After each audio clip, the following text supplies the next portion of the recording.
Tonight on ABC News Live Prime, President Trump prepares for a high-stakes meeting with Chinese President Xi Jinping. With a crucial new trade deal between the U.S. and China on the table in hopes of averting a costly trade war, the leaders overseeing the world's two largest economies get ready for a face-to-face. I'm Rachel Scott, traveling with the president with a look of what to expect on tonight's meeting between President Trump and Chinese President Xi. Hurricane Melissa makes back-to-back landfalls, one of the strongest storms to ever hit the Atlantic, leaving a trail of destruction behind. 750,000 people evacuated and at least 30 lives lost. The sheriff's deputy accused of killing 911 caller Sonia Massey in her own home, found guilty of second-degree murder. He now faces a sentence of 4 to 20 years in prison. I'm Matt Rivers in Peoria, Illinois, with the details at the center of the 7-day trial. Early voting is underway for key political races taking place across the country next Tuesday. Which races to watch and why? We go inside the elections by the numbers. And Dictionary.com reveals its word of the year. You may not believe the winner. From ABC News World Headquarters in New York, this is Prime with Linsey Davis. Good evening, everyone. I'm Linsey Davis. Thanks so much for streaming with us. On this Wednesday night, we are tracking Hurricane Melissa's wrath, the monster storm causing widespread destruction in the Caribbean. The scope of the storm now revealed, and the death toll is rising. We'll have the storm's latest track in a moment, but we do begin with that monumental meeting half a world away. The fate of the global economy hangs in the balance. President Trump and China's President Xi face-to-face in conversation. Will there be a trade deal? Treasury Secretary Scott Bessent and Chinese officials have agreed to a framework around trade talks, but ultimately it's up to the two leaders to finalize the deal. What would a trade deal mean with China? We're standing by for more, but first, senior political correspondent Rachel Scott leads us off from South Korea. Tonight, President Trump just hours away from his high-stakes meeting with Chinese President Xi Jinping, where he hopes to reset the relationship between the world's two largest economies and his trade war with China. I think we're going to have a deal. I think it'll be a good deal for both. And that's really a great result. You know, that's better than fighting and going through all sorts of problems. The president says there's a framework of a deal on everything from tariffs to fentanyl, to ending the Chinese boycott of American soybeans that has pushed some American farmers toward bankruptcy. It would also loosen restrictions on China's sale of rare earth minerals, critical for making smartphones and cars. The meeting taking place here in South Korea, which has rolled out the red carpet for President Trump, even gifting him a replica of a gold crown worn by ancient Korean royalty. The president had also hoped to meet with North Korean dictator Kim Jong-un on this trip.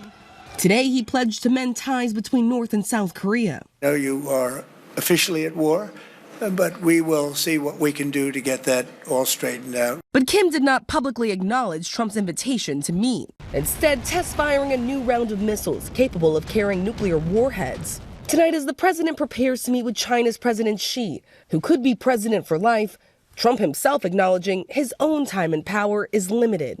After feeding speculation he could run for a third term, he now says the Constitution clearly states that's not possible. I would say that if you read it, it's pretty clear I'm not allowed to run. It's too bad. I mean, it's too bad. But we have a lot of great people.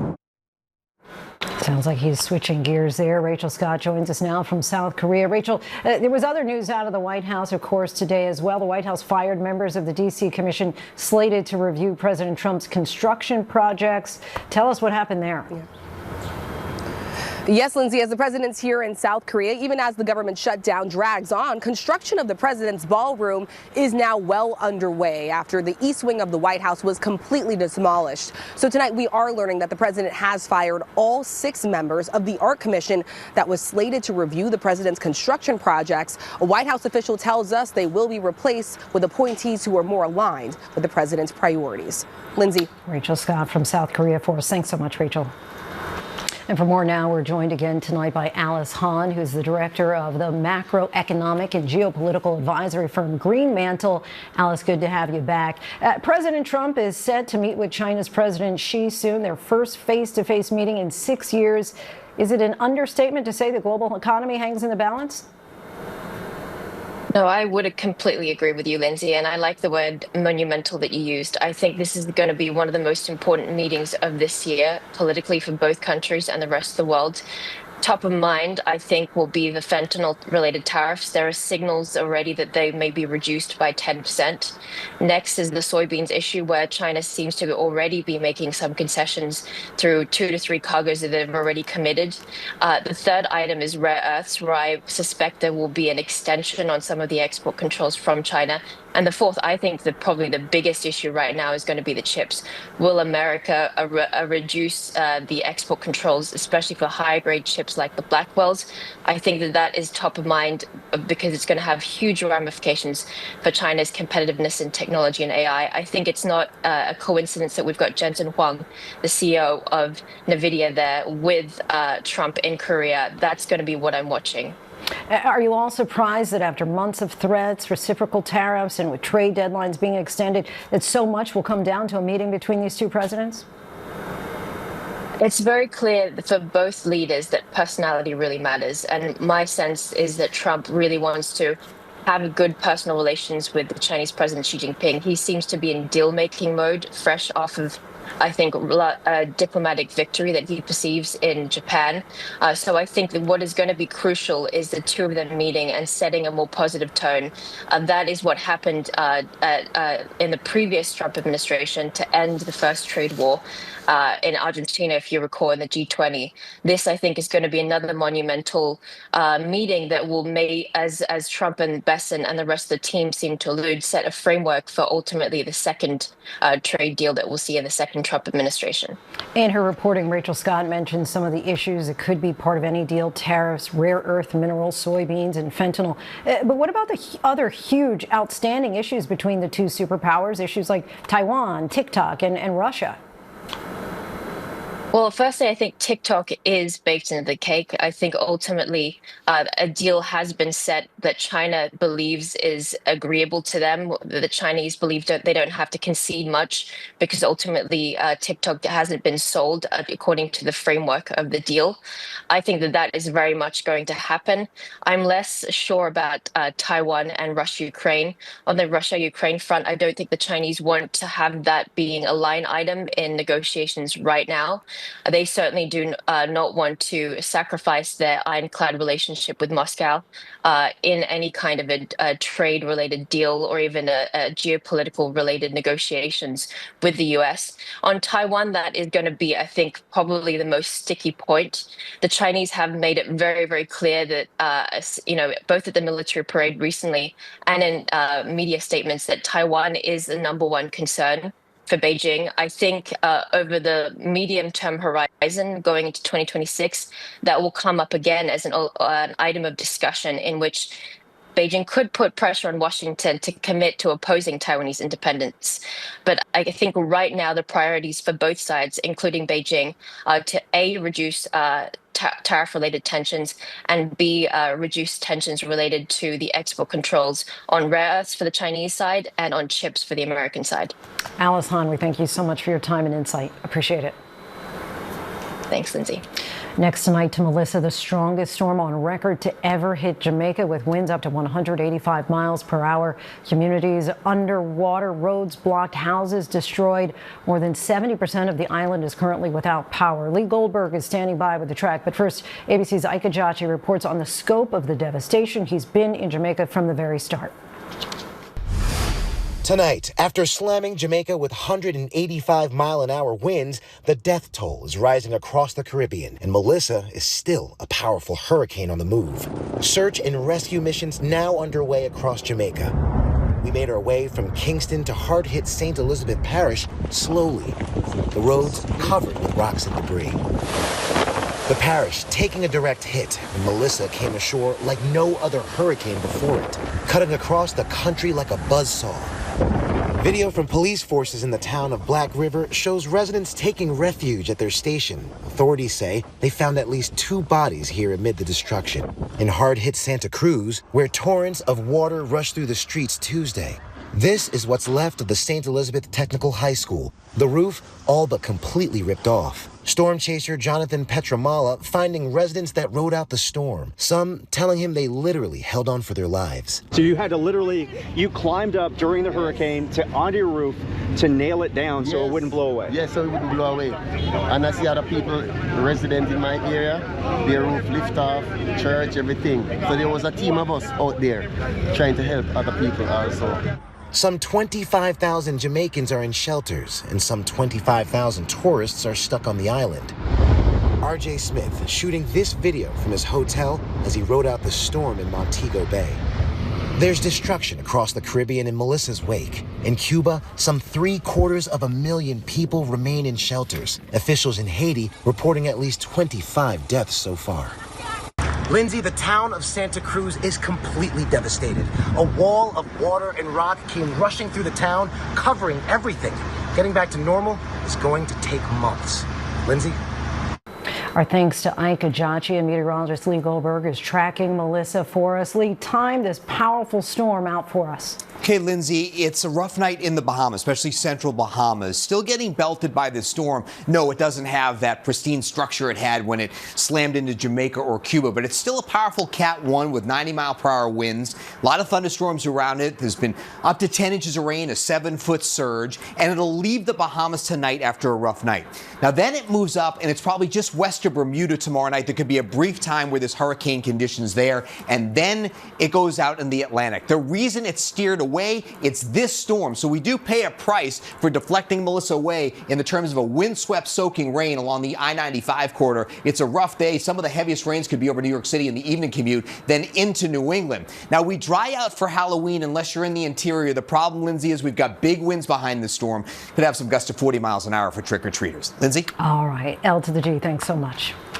A verdict came down late today in the deadly police shooting of Sonia Massey in Illinois, a former deputy charged with murder, shooting and killing Massey in her kitchen after she called 911 to report a possible intruder. Body camera video showed the confrontation. The deputy testified in his own defense. ABC's Matt Rivers is in Illinois with the jury's decision. Tonight, former Illinois Sheriff's Deputy Sean Grayson found guilty in the murder of Sonia Massey. Sean Grayson is convicted of murder. He is a murderer now. A jury of 9 women and 3 men deliberating for nearly 12 hours, considering charges of first or second-degree murder, ultimately settling on the lesser charge, second degree. Grayson now facing a sentence of 4 to 20 years in prison. Sheriff's Office! The trial lasting 7 days, the disturbing body camera video from July 2024 at its center. Then Deputy Sean Grayson and his partner responding to Sonia Massey's house near Springfield, Illinois, after she called to report a possible prowler. The situation escalating quickly after the deputies told Massey she could remove a pot of boiling water from the stove. Away from your hot steaming water. Away from my hot steaming water? Yeah. Oh, I rebuke you in the name of Jesus. Grayson testifying in his own defense, telling the jury he believed Sonia Massey was going to throw the scalding water on him after using what he called threatening words. Drop the pot! Drop the pot! 19 shots fired. Shots fired! Shots fired! The former deputy asked why he used a gun instead of a taser. Grayson telling the jury he had an older model and Massey was wearing multiple layers of clothing, saying he didn't want to take the chance of it malfunctioning. Prosecutors calling Grayson an angry man with a gun, pointing out that the 36-year-old mother of 2 was suffering a mental health episode. And Grayson's partner testifying Massey never did anything that made me think she was a threat, and that it was Grayson's actions that raised my sense of awareness. Say her name! Tonight, Massey's family angry the jury did not convict on first-degree murder, still hoping for the maximum possible sentence. The maximum allowable under law for the second-degree murder conviction. He is truly a murderer. The family ultimately feeling that justice was served. Matt Rivers joins us now. Matt, when is the sentencing?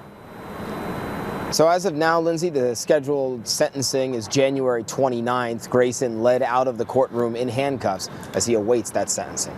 Lindsay? Matt, thank you. Now, today, 29 of the government shutdown. More than 40 million Americans are set to lose their food benefits soon. Republicans blame Democrats. Democrats say Republicans have refused to address health insurance premiums set to skyrocket for 20 million Americans. Jay O'Brien back on the Hill again tonight. Tonight, after 29 days, the government shutdown showdown over health care costs for tens of millions of Americans now exploding into a food crisis hitting the country's most vulnerable. SNAP federal food assistance serving 42 million Americans set to run out of money in just 2 days. Many anxiously stocking up at food pantries. It's hard to say we need help, especially as mamas, you know. We're supposed to take care of our babies, and when we can't, we need help. In Arizona, Patricia Lamb stretches about $130 a week in SNAP benefits to feed herself and her grandchildren. I have a week's worth of meals in here right now. But this month's money is almost gone. I'm at $2.45 right now, so that's kind of scary. And tonight, President Trump suggesting his administration may find a way to keep SNAP afloat, but not giving any details. Republicans erupting on the Senate floor, blaming Democrats for refusing to end the shutdown. SNAP recipients shouldn't go without food. People should be getting paid in this country. And we've tried to do that 13 times. And you voted no 13 times. But Democrats blasting the Trump administration, saying in SNAP's 60-year history, even during shutdowns, the government has always found a way to keep the program afloat. If SNAP does run out, tens of millions of Americans will go hungry. Are you getting a sense from your Democratic colleagues that the pain of that and other aspects of this shutdown might outweigh this fight for health care? My Democratic colleagues are united in the fact that Trump and the administration can do this, not this weekend, tomorrow, today, right away. We don't want to pit health care and food. They do. We think you can have both. Jay O'Brien joins us now from Capitol Hill. Jay, federal food benefits are not the only thing that Americans stand to lose. What else is at stake? Yeah, Lindsay, this weekend will be the collision of two key issues of this shutdown. One of those SNAP benefits that are set to be halted this weekend. And then also this weekend is Obamacare open enrollment. Remember, Democrats say they're holding out their votes for an extension of Obamacare tax credits that, if they're not extended, would cause premiums to skyrocket for some 20 million Americans. Well, starting this weekend, Americans will log in, start to enroll into Obamacare insurance market exchanges, and see that their premiums, in some cases, have doubled, Lindsay. Well, logjam there. Food and health. Jay, our thanks to you.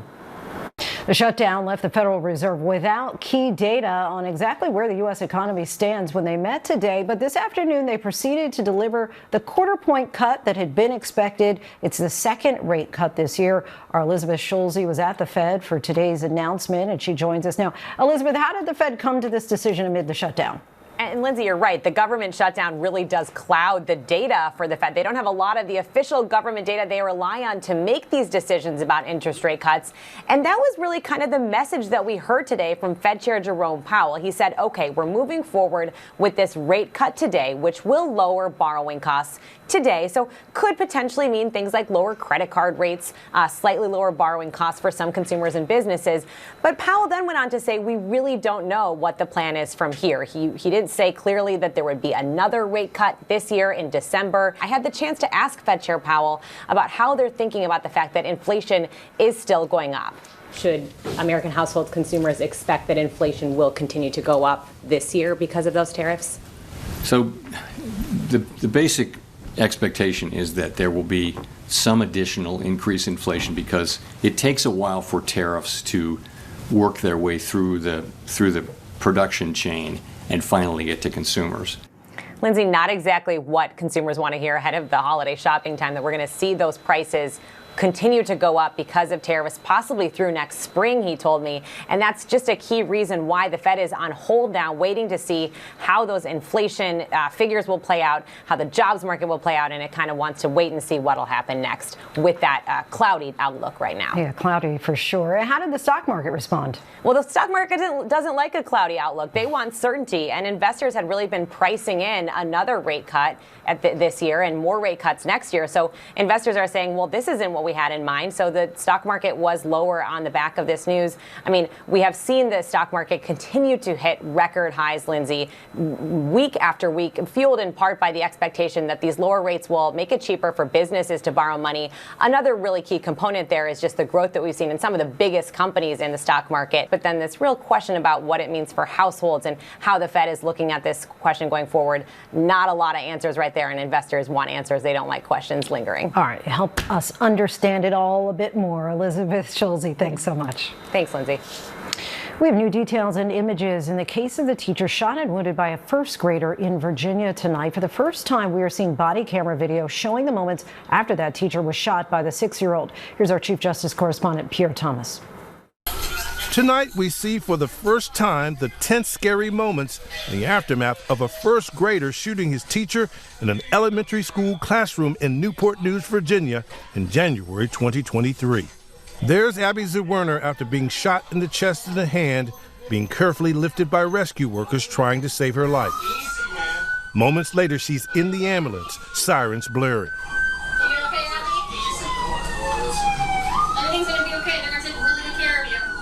That body camera video released during a trial involving Zwerner's $40 million lawsuit, alleging that a Newport News school administrator ignored multiple warnings from staff that the boy had a gun that morning.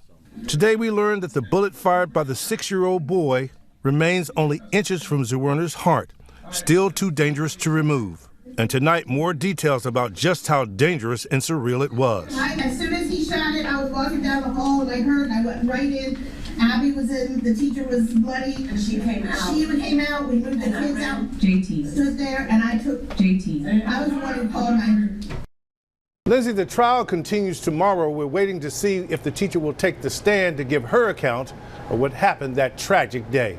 Lindsay? Pierre, thank you. Tonight, the UN says Sudan's paramilitary forces killed hundreds of people at a hospital, including patients, after they seized the provincial capital of North Darfur. The bloodshed is a disturbing new chapter and a trying time for the country. Our Patrick Reevell has the latest. Patrick? Lindsay, the images coming out of Sudan are horrifying, and humanitarian organizations are warning that what we are seeing are mass killings and large-scale ethnic cleansing. Over the weekend, the Rapid Support Forces, paramilitary rebels fighting against Sudan's army, seized the city of Al-Fasher in the Darfur region.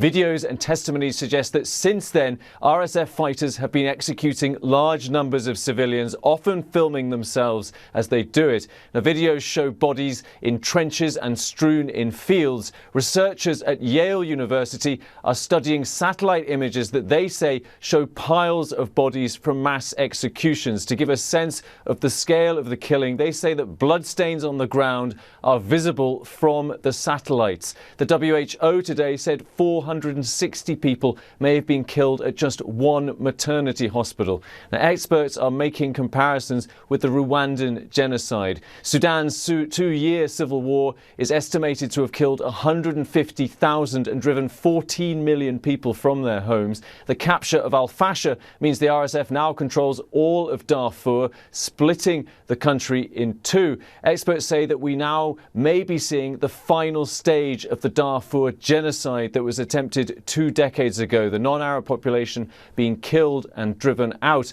And researchers warn that this is just the beginning of the killing. They warn that it could get worse and will get worse in the days ahead. And from the outside, there is no serious effort to stop it.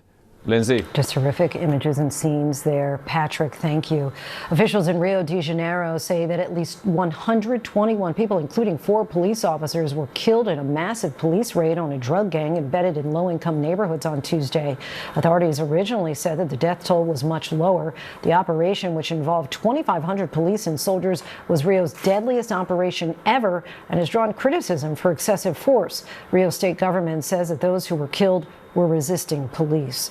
There are new developments in the case of the brazen jewelry heist at the Louvre in Paris. Prosecutors say the 2 suspects facing charges have partially admitted to being involved. A manhunt is still underway for the remaining suspects. None of the jewels have been recovered so far. Now authorities are saying it may have been an inside job. Here's ABC's Tom Sufi Burridge. Tonight, Paris prosecutors say the 2 men who they believe helped execute this stunning $102 million heist of the Louvre have partially admitted their involvement. Bonsoir. Paris public prosecutor Laure Becco citing major progress in the investigation, more than a week after 2 suspects, dressed as construction workers, broke into the Louvre and made off with some of France's crown jewels. Inside for just 3 minutes 50 seconds, getting away on the back of high-powered scooters driven by 2 other suspects. Authorities not ruling out whether the gang of thieves are part of a larger group with a mastermind, adding nothing so far suggests the masked men had any accomplices inside the museum. More than 100 investigators poring over 150 fingerprint and DNA traces. Police tracking the pair after they matched one suspect's DNA to that window at the Louvre they cut open. The other man's DNA found on a motorbike used in their getaway. Our thanks to Tom Sufi Burge. The NCAA has pushed back the start date for a rule that would allow college athletes to bet on professional sports. Less than a week ago, the NCAA approved the change to allow student athletes and school athletics department staff members to bet on professional sports. The change had been scheduled to take effect November 1st, but today the board of directors hit the pause button, delaying the rule change until November 22nd. AI chipmaker NVIDIA is now the world's first $5 trillion company. Just 3 months after the Silicon Valley chipmaker first broke the $4 trillion barrier, NVIDIA became the first company to hit the $5 trillion benchmark today. The company has received unprecedented demand for its chips, which are used for powerful AI systems such as ChatGPT. To put NVIDIA's value in context, it's currently higher than the GDP of India, Japan, or the United Kingdom. Coming up, Israel says it's resuming the ceasefire after its strikes overnight killed more than 100 people. But in tonight's Prime Focus, we take an in-depth look at the challenges all sides face that have many wondering how realistic is lasting peace in the Middle East. Early voting is underway for some key political races across the country. We'll take a look at what you should watch out for next Tuesday. And it's just been named Word of the Year. But unless you're a teen or the lucky parent of a teen, you may have never heard of it. We'll reveal it when we come back.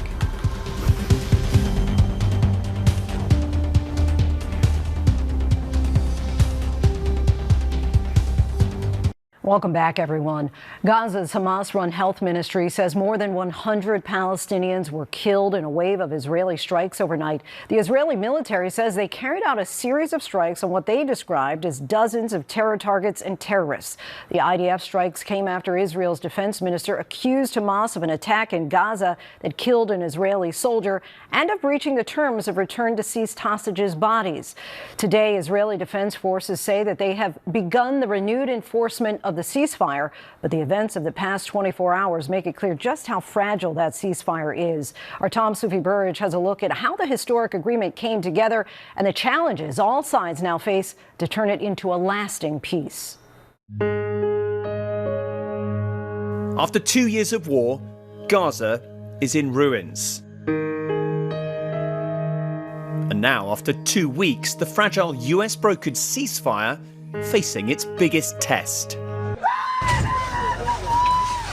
The IDF launching airstrikes overnight, killing more than 100 Palestinians, including more than 50 children, in less than 12 hours, according to the Hamas-run health ministry. Israel saying it targeted terrorists and responded after one of its soldiers was killed in Gaza Tuesday. But amid US pressure, the truce is now back on.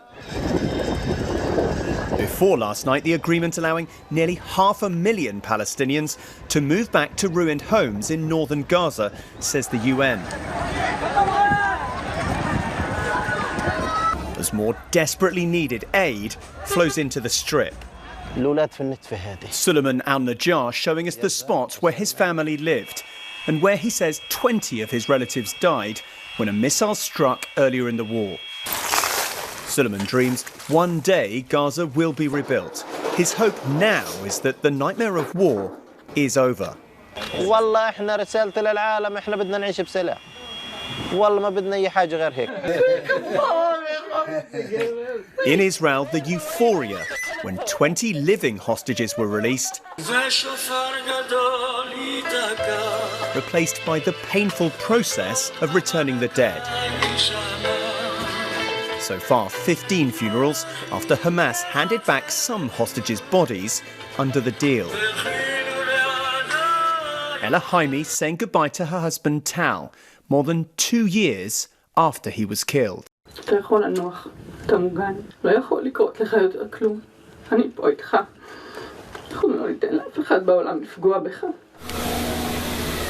In Gaza, Arab allies of the US providing Hamas with heavy machinery as the search continues for 13 more dead hostages whose remains have not yet been returned. Hi. Thanks for having us over. Yes, of course. Orna and Ronan Neutra from Long Island, New York, are still waiting to bury their son Omer, an IDF tank commander who was killed during the October 7 terror attack. You know, I've been imagining in my head the day when he's brought back to us. And I know I'm going to be devastated, but I also know it's really necessary. How critical do you believe that US pressure is right now to keep this deal on track? We absolutely believe that this deal would not have gone through without US pressure, and that the US is necessary in order to maintain it and to put all the different parts together so that hopefully, we can move forward to the next phases. Under the next phase of President Trump's plan, Hamas should disarm and an international peacekeeping force be deployed. But recent images emerging from Gaza suggest Hamas is reasserting control. It's why some prominent Israelis believe the Trump plan will ultimately fail. Hamas will not give up its weapons, and there is no one in the world that can take away their weapons, and they have no good reasons to give up their weapons and to agree to anything. So Trump and others are making kind of empty threats at the moment, you believe? I mean, Trump believes that the external pressure on Hamas from Qatar, Egypt, Turkey, and other countries might work. I don't believe that it will happen, but let's give it a chance. The Trump administration is giving this peace process the time and energy of its top officials.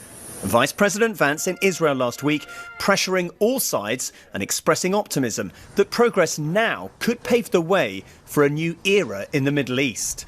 And this Israeli shares that view. I believe that the Americans won't let this fail, that they will use every tool in their diplomatic or undiplomatic toolbox to make sure that it happens. Gershom Baskin has been communicating with Hamas for 18 years and says earlier this year he was passing messages between Hamas and Trump envoy Steve Witkoff without using Witkoff's name.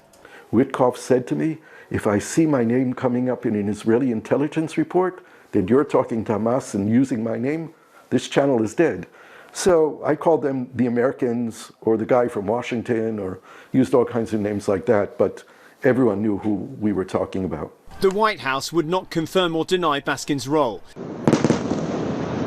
But he argues that after the war in Gaza, Hamas is all but finished. And that fellow Palestinians can persuade the remnants of the group to disarm. Also key to success, he says, is Donald Trump's power over Israeli Prime Minister Benjamin Netanyahu and Trump's strong relationship, not just with Israel, but with Gulf Arab states too. We have never seen the kind of power diplomacy that's been employed here by the emissaries of the president, the envoys of the president, by the president himself.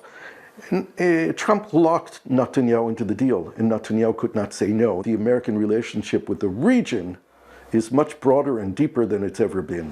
For now, getting beyond phase one of President Trump's deal is proving difficult. In Gaza, Palestinians have been burying the unidentified bodies of dozens of detainees returned by Israel as part of the agreement. This American Palestinian aid worker, who examined at least 10 corpses, says she saw clear evidence of torture. Every single person that I looked at had their hands and feet bound, or like traces of their hands and feet were bound in some way. There were people whose fingertips were cut off. The IDF rejects the allegations as, quote, false propaganda, saying all the bodies returned so far are from combatants within the Gaza Strip. The US brokering a deal between deep-seated enemies with a long legacy of death and destruction will test President Trump's ability to hold this fragile peace plan in place. The past 24 hours has shown a brighter future for Gaza is still some way off. Is that attainable is still the question. Our thanks to Tom Sophie Burridge for that. Coming up, New York, New Jersey, Virginia, and California all just days away from major elections where voters are casting their ballots early by the numbers. And later, whether you've been a fan of his work on The Daily Show or on stand-up stages, you'll want to hear what Roy Wood Jr. is dishing out now. We're talking with him about his new memoir and a brand new show. Welcome back, everyone. We are just under a week out from Election Day, and while this year is not a presidential or midterm election, there are still some key races happening nationwide. And in those states, a significant number of voters have already cast their ballots ahead of Tuesday. ABC News political director Avery Harper will join us for more in a moment. But first, let's take a look at these vote tallies so far by the numbers. Today is the 5th day of early voting in New York City ahead of the competitive mayoral race. Nearly 300,000 people had voted early as of the end of the day yesterday, according to the city's Board of Elections. Compare that to just over 55,000 people across the city who had voted early at the same point before the 2021 election. Brooklyn alone had just over 92,000 early votes by the end of the day yesterday, the highest number of all the 5 boroughs. As for some of the major races elsewhere, more than 734,000 ballots had been cast early for the New Jersey gubernatorial race as of the end of the day yesterday, according to data compiled by the AP. Meanwhile, just under 987,000 early votes had been cast in Virginia for the state's gubernatorial race as of midday yesterday. And in California, more than 4.7 million had cast ballots in the state's Proposition 50 vote on redistricting. With just 6 days remaining, these candidates for governor and mayor have been busy with events to try to get the remaining votes out in races that can have an enormous impact for their states and the entire country. For more on this home stretch before Election Day, we're joined by ABC News political director Avery Harper. Thanks so much for joining us, as always, Avery. As we mentioned just now, the early vote count in New York City is significantly higher than at the same point in the last mayoral race back in 2021. This, of course, has been a very tense race. Is that why you think these voting numbers are high, or are there other factors behind it?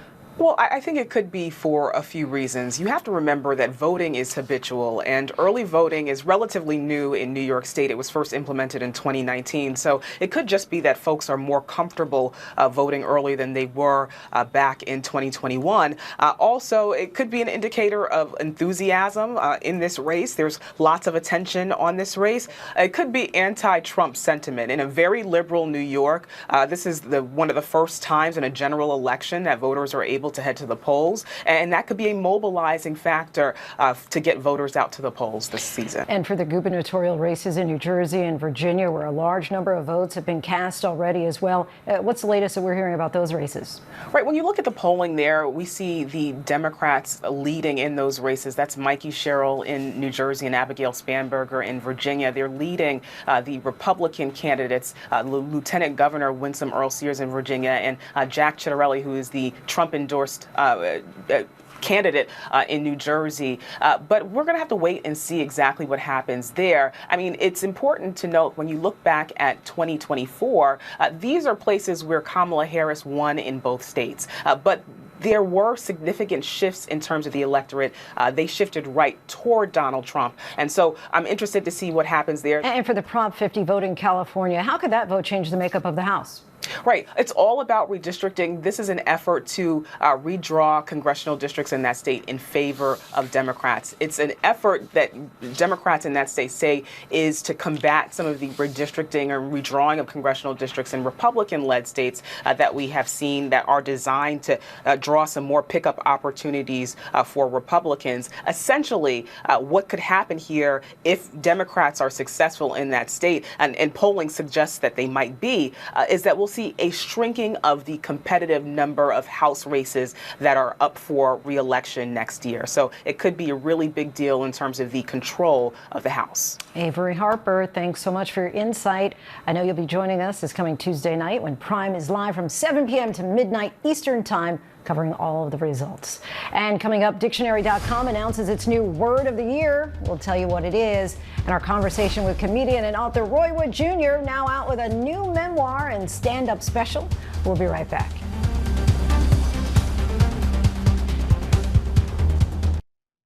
Dictionary.com has come out with the most curious word of the year, the shark attack survivor who lost a foot and is now running in the New York City Marathon.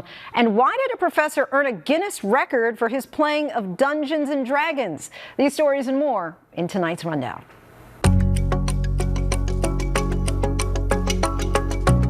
Dictionary.com has announced its word of the year. It is 6-7. The term's exact origin is a bit unclear, but teachers and parents began hearing kids use it last year, and some say it can be interpreted as another way of saying so-so, maybe this, or maybe that. Other terms that were finalists include broligarchy, over-tourism, and tradwife. A manhunt is now underway for a crew dressed in neon construction vests who broke into a home in Queens, New York, and stole a safe containing jewelry valued at more than $3.2 million, according to police. The suspects, almost unidentifiable in hard hats, face masks, and sweatshirts, fled in a blue Hyundai Elantra. Investigators say the victim is a jeweler and that the burglary was likely targeted. 25-year-old shark attack survivor Allie Truitt will run the New York Marathon this weekend, just 2 years after traveling to the Caribbean on vacation and encountering an aggressive shark while snorkeling, which bit off her foot and part of her leg. Truitt received a prosthetic leg below her knee and has since won 2 Paralympic swimming medals. She says resilience is the key to overcoming hardship. I think we are sitting on wells of capacity that we don't know we have in us. 2 critically endangered tortoises stolen from the Indianapolis Zoo weeks ago have been safely recovered. The local police department said that they received a call Tuesday from park visitors who, while walking on a sidewalk behind the park's museum, came across a cardboard box. The box was said to have a paper plate on top with a note referencing the zoo. Inside, there were 2 tortoises. Police say the incident is under investigation. General Motors is laying off more than 1,700 workers at manufacturing sites in Ohio and Michigan amid struggling electric vehicle sales. The layoffs will impact the Ultium battery plant in Ohio and GM's Detroit EV plant. The cut comes nearly a month after federal tax credits for electric vehicles expired. Buyers of new EVs were previously eligible for a $7,500 credit, but that credit expired with the passage of the Big Beautiful Bill earlier this year. Buyers of used EVs were entitled to a $4,000 credit. Robert Wardaw has set a record for the longest-running Dungeons & Dragons game. The Ontario history professor started the game back in 1982 with friends, and estimated more than 500 players have come and gone through the ranks of his campaign. The popular tabletop fantasy role-playing game is brought to life in Wardaw's basement, which has more than 30,000 miniature figures along with dozens of set pieces meant to enhance the realism of the game and keep players rolling the dice for even more years to come. He's been a fan favorite during his nearly decade-long run on The Daily Show, and from television to stand-up stages, Roy Wood Jr.'s sharp wit and bold takes on everyday life have made him one of comedy's most distinctive voices. Now he's pulling back the curtain on his personal life journey in his new memoir and taking the stage again with a fresh Hulu comedy special that promises to be as honest, hilarious, and thought-provoking as ever. Let's take a look. We ain't been right since COVID, man. We don't talk, we don't interact, we don't chit-chat no more. We don't even like talking on the phone. We get mad if the phone rings. The phone that was invented for talking. You get mad. Oh, hell no. So funny as always. Joining us now is comedian author Roy Wood Jr. Thanks so much for coming back on the show. Yeah, I got author in my title. Yeah, you got a lot of hats. Yeah, a lot of hats. But in particular here, you're talking about the hat of being a father. Yeah. And what struck me really, right away, you talk very early on in the book about, you say, son, when you were born, I went through something that day. Tell us how transformational that was, becoming a father. I think you immediately start thinking about the things that you want to do for your child, and then you inherently start thinking about how were those things done for you, and then you start seeing the gaps. And it's impossible to be a parent without doing an audit of your parents, and you start realizing, you know, my father passed when I was 16. Well, if I didn't learn it from him, who did I learn it from? And I started listing values, I started listing people I learned them from, and it just became this series of stories that originally was just supposed to be for him. It wasn't supposed to be for anybody else. Right, because you started out with a letter to my son. Yeah, this was supposed to be a Word document for my son to find years later after I'm dead and gone. And it just became something much more than that. And it sent me down a journey of also learning that to be the best possible father, I have to accept the things that I didn't get from my parents. While you concentrate primarily on men, different fathers, in a different sense, Yes. not biological fathers, but male influences. You do have one woman, your mother Joyce, who you include. First chapter. How was she transformational in you becoming a man? I learned resilience and perseverance from my mother. And I did not learn that from anyone else. I want to turn to your Hulu comedy special. Yeah. And you explain the title, Lonely Flowers, with a metaphor. Explain the meaning for us. We're all a series of lonely flowers. We're siloed because of whatever belief or whatever argument you're having with somebody on Facebook, be it broad in politics or be it whether or not you put mayo on a hot dog, like Kendrick versus Drake, like what? Yeah. Pick your battle. We're separated now. Yeah. And so I really, the special, it's funny, but it really is a deeper dive into how we've become disconnected and how much better and beautiful we would be as a society if we could try to stand side by side. Of course, fans are also raving about, I got news for you. What does it feel like to put the anchor suit back on and talk about the hot takes of the week? You know, it's a good time, man. I like the show because we just get to summate everything that happened. And, you know, the Daily Show, as much of a responsibility, there's more of a responsibility with the Daily Show because you're trying to find solutions. You're trying to find out who's responsible for what went wrong. Whereas with our show, if you didn't watch a single piece of the news all week, you can at least watch us and know what happened, know who the players are. Myself, my team captains, Amber Ruffin and Michael Ian Black. It's just a joy to also be around them and work with them every week. You have a funny hot take of this week? Oh, no. I don't know what's funny right now. It's tough. Like it's like they'll go, oh, what's funny this week? Well, there's a Category 5 hurricane, and then SNAP benefits might expire. You know what? I don't know. I can't find anything funny in that. And so I think that's what makes all of this, you know, so incredulous, is that you can have all of these crazy things going on, and then somehow you can still have people who would rather play golf. On that note, Roy Wood Jr., we thank you so much for joining us today. I've said enough.